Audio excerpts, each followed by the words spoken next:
Well, hey guys, welcome in once again to the Next Man Up podcast. I am Mark Stanifer. John Gregory is joining me once again, and we are both honored to be with you and you with us for another episode. Hey, just a quick reminder that if you want to connect with us, our email is feedback@thenextmanup.com. You can also check us out on the web at thenextmanup.com. And if you're so inclined, our Facebook page is at NMU Journey. However you prefer to engage with us, we encourage and look forward to you doing so. Okay, John. So a couple episodes ago, we were talking about identity. And we finished that episode with you were going to go have some ice cream, and I was going to make a bunch of notes about potential other ideas that we could pursue. And I remember. Before you got off to have your ice cream, one of the ideas that came out was hair. And what was the comment that you said that prompted this idea? Well, I was looking at the screen because the viewers don't know, we do this on Zoom so we can see each other, although we're states apart from each other. And I just made a comment. It's like, I just realized a lot of my friends don't have hair. And it was just a random comment. And then boom, hey, that's an identity kind of thing for people. That's not rocket science, but who's ever heard of a podcast episode about talking about men and their hair and their identity? That's where my brain went. Welcome to my brain. So in the course of having a laugh over that, we decided to actually record this. And I know in that identity episode, I said, we're going to get into something and I'm not sure where it's going to go.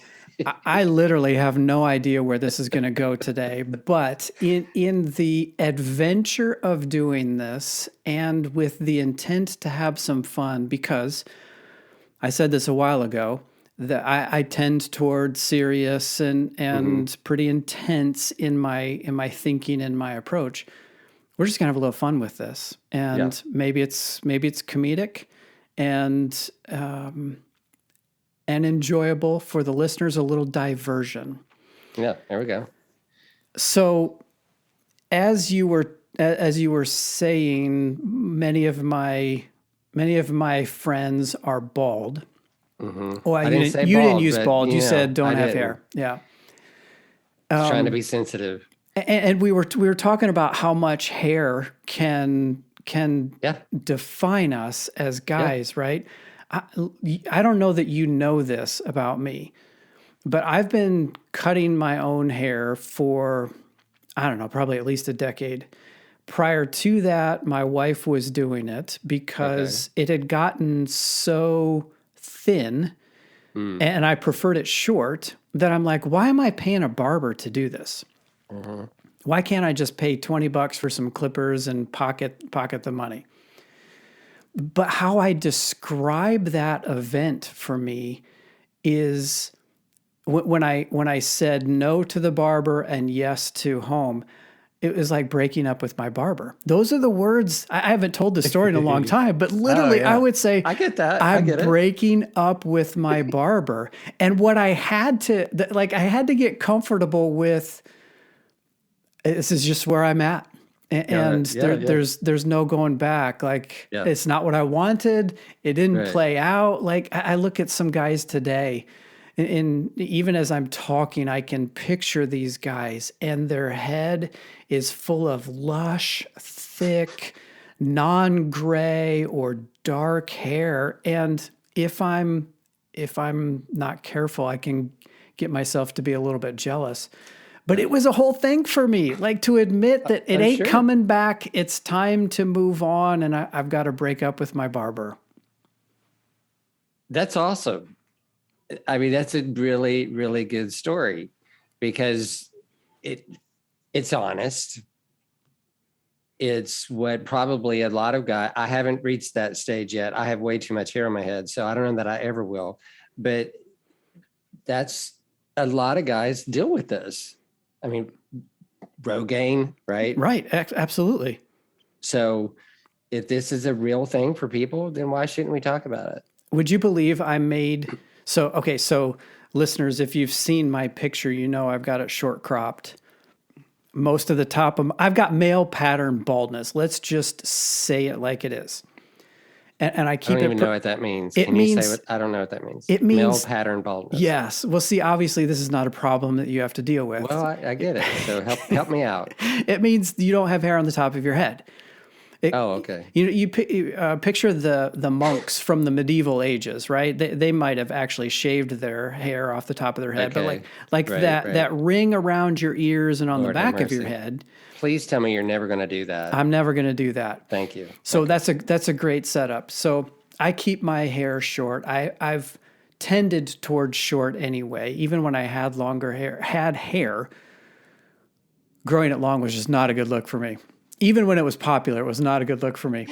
But I decided when I was back probably in high school, late middle school, early high school, I decided that if I ever get to the point where I'm losing my hair, it's coming off. And really, the motivation was because I sat behind too many old guys that did the comb over. Yeah. Not just comb over. There was a dude that was back and forth and back and forth. It was like the mazes on a cereal box, just trying to find your way around. I sat behind too many of those old guys in church and like, who are you fooling, dude? That will not be me. Now, of course, at the time thinking, I'm not going to have to worry about this. But the decision was made a long time before I actually had to execute it. So I just have a side note here. Is it possible that you left religion because of dude's hair? No, hair had nothing to do with it. Okay. Clarifying. No.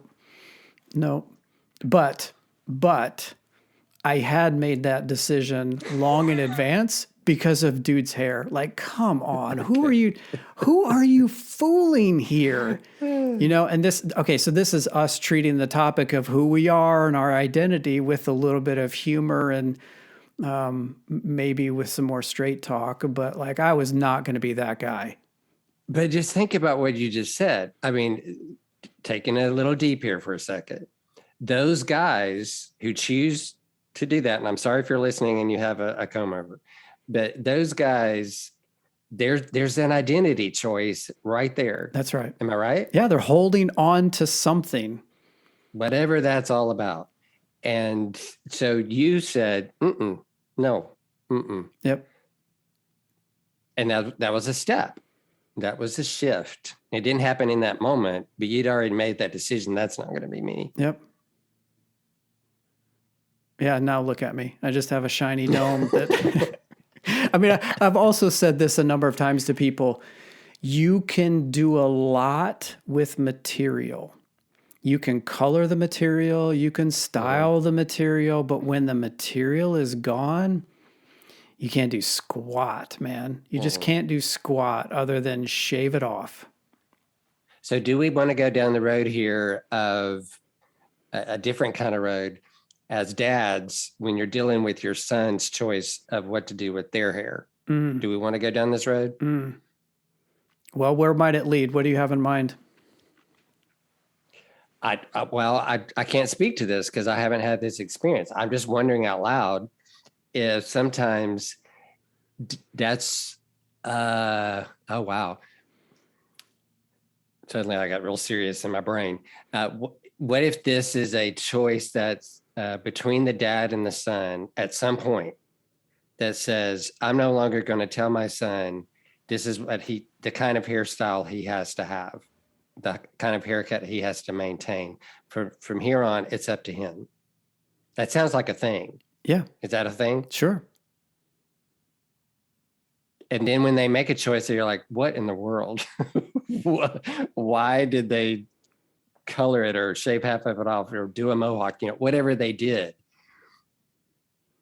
There's an identity thing going on there that the dad has to keep his hands off because he said he was. Yep. Right? Hair is the motif here, but it could be clothing. It could be music. Oh, yeah. It could be lots of different things. It could be piercing. It could be tattoos. Like there's lots of places to go. And what you're suggesting is that at some point, we as dads need to be willing to let go and let our boys make their own decisions, even if we don't agree with them. Here's one that just like, oh, please, God, don't take us back to this. I am not a fan of mustaches. Like this is just my thing, right? But right. it is popular in the 20-something male crowd today. Yeah.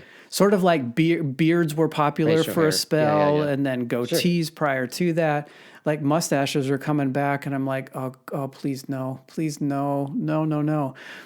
But as a dad, what you're pointing out is we need to be willing to let go of the things that don't so much matter and focus in on the things that do. I'm telling you, in my home growing up, probably like yours, appearance mattered. Oh, yeah. There was no piercing. There was no inking. The clothes had to be a certain thing. And I had minimal flexibility there, which suited me fine because I'm a rule follower for the most part. But in the end, like, or as I moved into the role of father and had to make decisions on what things matter and what things don't, I placed a significantly less influence on appearance. And then as my boys got older, they had more and more authority and autonomy over what they did. Like it's just part of giving them their own choices, their own responsibility, and being okay with what my kids do don't or doesn't define me. My kids' choices, how they live their lives, is not my identity. Now, it's been a little easier for me because for the most part, my boys and my daughter have made choices that I'm proud of. But that's not the case for everybody. That's not the story for everybody. But we can still be separated from the choices our kids make, grounded in who we are, and let them do their thing. I like it. Good, practical, day in, day out. We didn't know that we're going to challenge fathers about these kinds of things just because we started down a topic of hair, but it's practical. It is practical. It's helpful. And as I said before, maybe hair isn't your thing. Maybe you couldn't care less about hair, but there is something else, or there's a couple of things, or you've kind of become like your father, fixated on something really because that's how you were raised and inherited that idea. Whatever it is, what we're suggesting is take a look at it, examine it, be willing to question. And there's a thought that's coming to mind as I say that, and it's this. If you find yourself at a bit of a conflict point with your son, have a conversation. Yes. Go back to the episode we did a while back on coaching your son. Pick up some of those questions, those ideas, those themes. And rather than just accost or accuse or strongly confront your son about the issue, ask a question, get curious, talk it through, be willing to say, here are some of my concerns, or here's why for me, I don't want to do that, or why I'm initially opposed to you doing that. But I tell you, it's going to come across as relationship building and fostering and give you more credibility as a guide if you're willing to converse rather than just take the authoritative tone. And there may be a situation, dads, where you need to say, okay, we've had the conversation, the decision is mine, and this is the decision. But chances are you'll be able to find plenty of places where you'll say, it's not what I would do, but I trust you, or this is your decision, or if it's important to you, then you can go down that path. Obviously, with discretion, it's highly contextualized. What I'm suggesting is have the conversation rather than just lay down the law. Yep. So back to some fun. I have a question for you. You ready? Sure. You know who Bryce Harper is, right? Yes, the first baseman, third baseman, baseball player. Baseball. Oh, yeah. Yeah. Yes. So go back maybe 3 years ago. Hold on a sec. Don't let me off the hook that easy. What position does he play? I don't remember. No, I think he plays right field. I think he's right field. I don't know. It doesn't matter. Stop. I know the name. Yes, I know the name. Okay, Bryce Harper.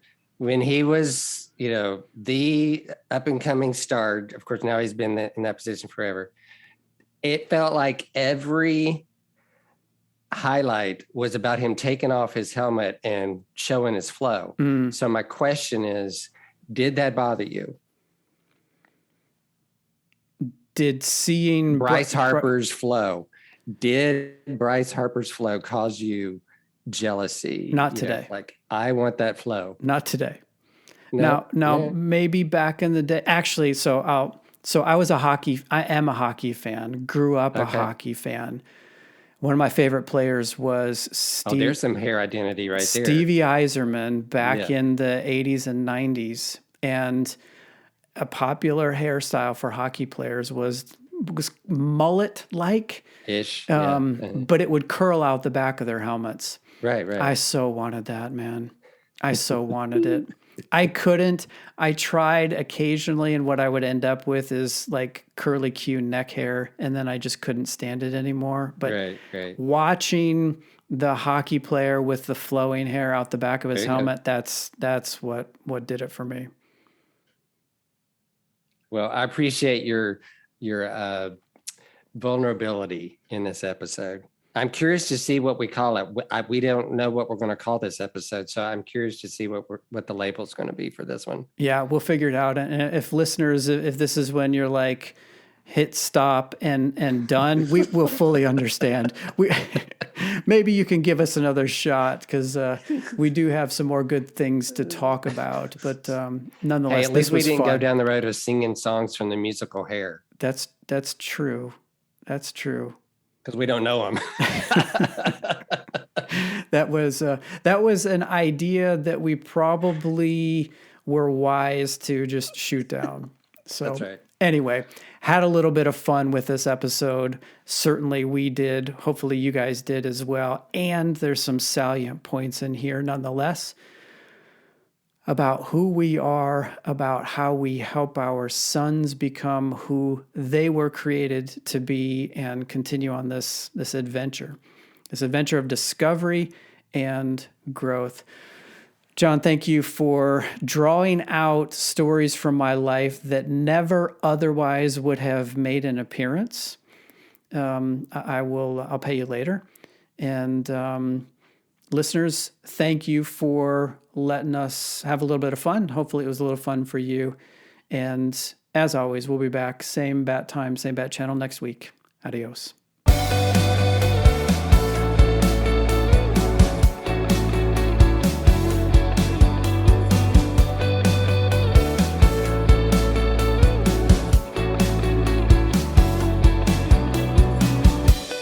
To send us your comments or questions, you can email us at feedback@thenextmanup.com.